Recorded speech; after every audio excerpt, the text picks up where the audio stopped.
Potrei raccontarvi di Ponza, perla del Mediterraneo, incastonata al largo del Golfo di Gaeta, raccontarvi la sua storia e le sue bellezze archeologiche, come le grotte di Pilato, le murenarie di epoca romana, utilizzate per l'allevamento del pesce, o il sistema di cisterne romane, come quella della Dragonara, per la captazione dell'acqua.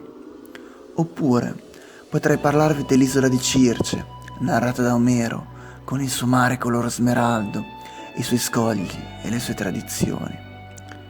Però i racconti migliori sono quelli di mio zio Sandro, nato e cresciuto sull'isola, ora milanese d'adozione, ma nei suoi ricordi c'è tutto l'amore per questa terra, per la sua famiglia e per la sua gente. Io, sopra Calafonte, ci sono nato.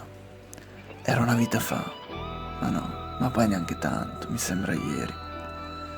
Per i pochi che non sanno dov'è, Calafonte è il nord di Ponza. Geograficamente noi siamo la Svizzera e quelli del porto, profondo sud. Il Pitruzziello era il luogo dove mio padre, con i suoi fratelli, e prima ancora con il nonno Silverio, sistemavano le barche. Tirare su le barche era molto più faticoso, ma la mia gente andava bene così. Noi, la mia famiglia intendo, il giorno di San Silverio, la festa, la si viveva in barca. La mattina della festa mia madre iniziava a cucinare di buon'ora, mettendo insieme un pranzo fatto di tante portate, in cui non era previsto mai il pesce. Quello lo si mangiava tutti i giorni. È un posto strano l'incenso.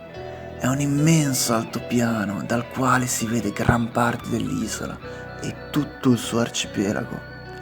Dopo pochi minuti cambia il paesaggio. Si è davanti tutta la vallata e in lontananza si vede Palmarola. Mentre si sale si incomincia a vedere la golfata del porto, sovrastato dal Monte Guardia. Ma l'emozione più forte arriva quando si raggiunge l'altopiano e in lontananza si vede Zannone. Il ricordo più chiaro di quel momento è il profumo degli scogli, delle alghe, della salsedine, di quel mare. Chi ha fatto qualche corso da sommelier impara ad inchiodare nella mente alcune sensazioni che spesso assumono definizioni folcloristiche. Io, quella mattina, ho deciso che il profumo più buono del mare si chiama Calafelce.